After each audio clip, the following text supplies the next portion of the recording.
Okay mga guys, so meron tayong rotovator dito. So salamat sa ating customer na taga-HN. So ngayon bubuksan natin itong kadena. Matigas yung kadena. Siyempre pagka mga surplus Japan, so in-expect natin matigas kadena to. So lalagyan lang naman natin ito ng grasa tsaka langis. So dito yung kadena mula sa transmission hanggang dun sa pinaka ano niya, sa rotovator. So yan, bubuksan natin yung yung kanyang nagko-connectang kadena mula doon sa pinaka transmission papuntang rotor. So yan siya, yung unit natin. So ito surplus Japan. So ito makinis to pag ganito. So hindi natin pininturahan.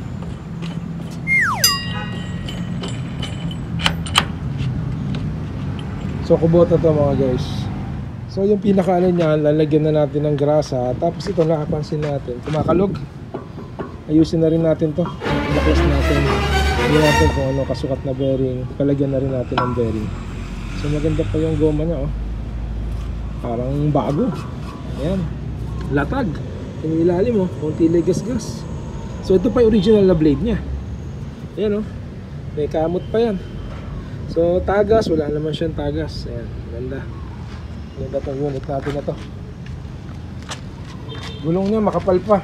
Ayan, 80% 80% yung gulong. Latag. Oh, hindi repaint, latag. Walang masilya.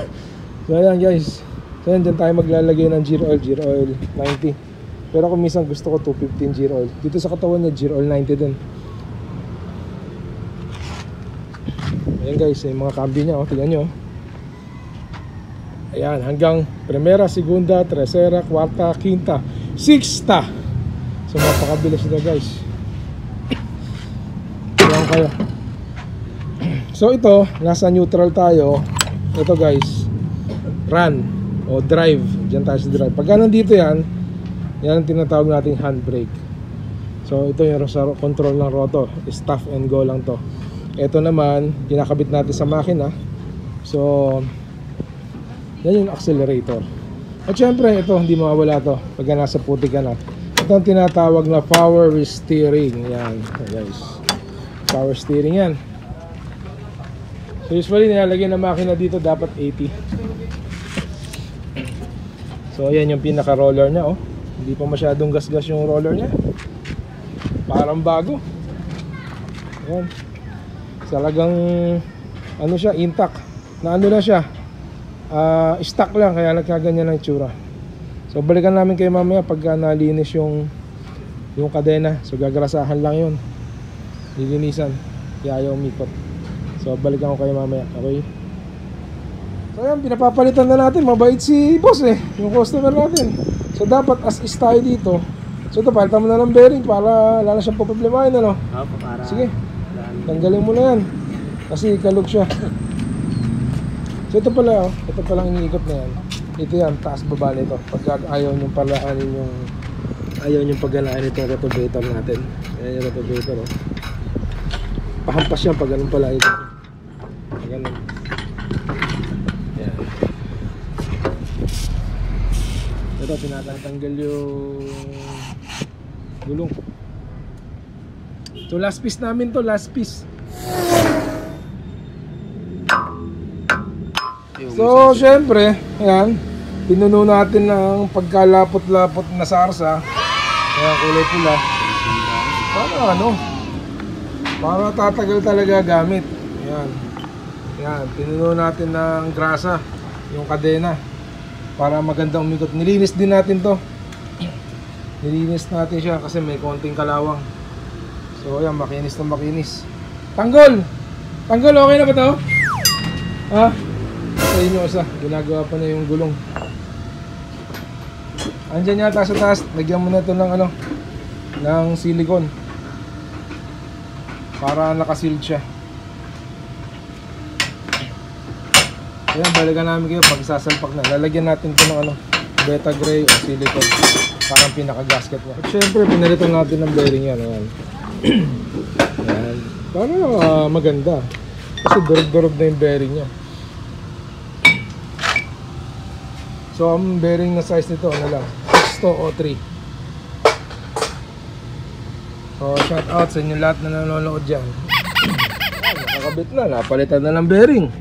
Wala lang kalog. Napakagandang umikot, parang banyo. Latag na latag oh. Oh. Oh yan, pinupunasan na to ni Tanggol. Nakita nyo naman, di ba? Binidyo natin to. Pinuno ng grasa yan ni Tanggol.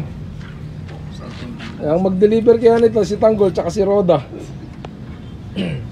Si Roda malakas bumuot yun. Ano ko, sumasagot si Roda. Ito yun yung talim mo, ikutin natin. Iikot na to. Kasi medyo masigip doon nung nakaraan eh. Gawa lang na stock. Ayan. Lalagyan ng grasa. So, tetestingin natin yan habang umaandar. So ito, puno natin ng grasa. Tapos pinalagyan natin ng beta gray para sealed na sealed siya. Para hindi ba magtubig. Ayan, iikutan na. So, inuhat ng unit na to, walang makina, tatanggalin natin yung makina na yun mamaya. So, video na lang natin ng umaandar yung roto. Nang sa gayon, makita nung may-ari. Halika, pigilin mo. Ano ba? Pigilin yung Oo, bago bearing. Pigilin yung screw. Brand new. Pitan mo. Pitan mo. Sumusunod ba? Tapos yung belt, anong size yung belt nito? Ha? Rodrigo, 60? Ha? 50 ah. 50? Oo. 50 lang? So ganun din yan. Pagka pinalitan ng ibang makina, ganun din papatak, 50 yung belt. So balikan namin kayo pagka binibidyo na natin, kinakambyo-kambyo na natin to. Okay? So ayan, pinapaandar na ni ni Tanggol. Roda, halika dito, pakita ka dito. So ayan, papaandarin na niya. Ay, neutral natin to, kahit ba naka-handbrake.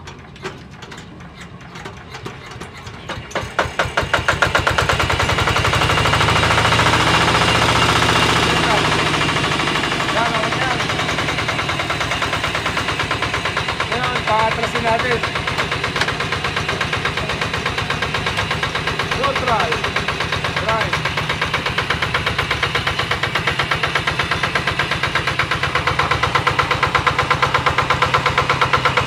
Napagalain na natin roto. Wala, mahampas na.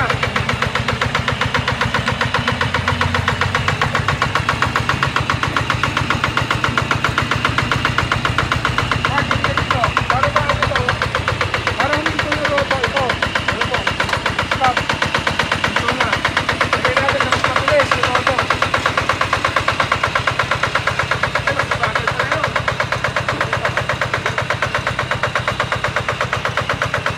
Pwede ka mag-roto ng maandar. Atras. Neutral. Primera.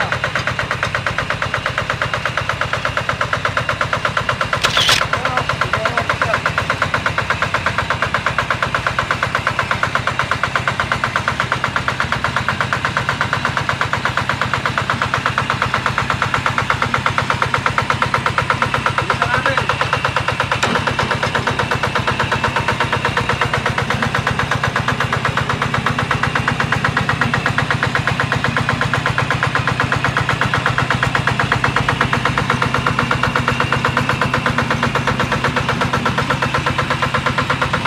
Ano natin cambio?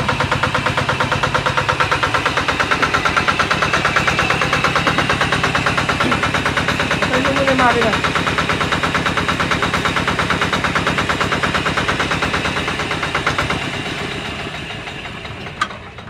So ito yung cambio nito pagka minsan ayaw pumasok.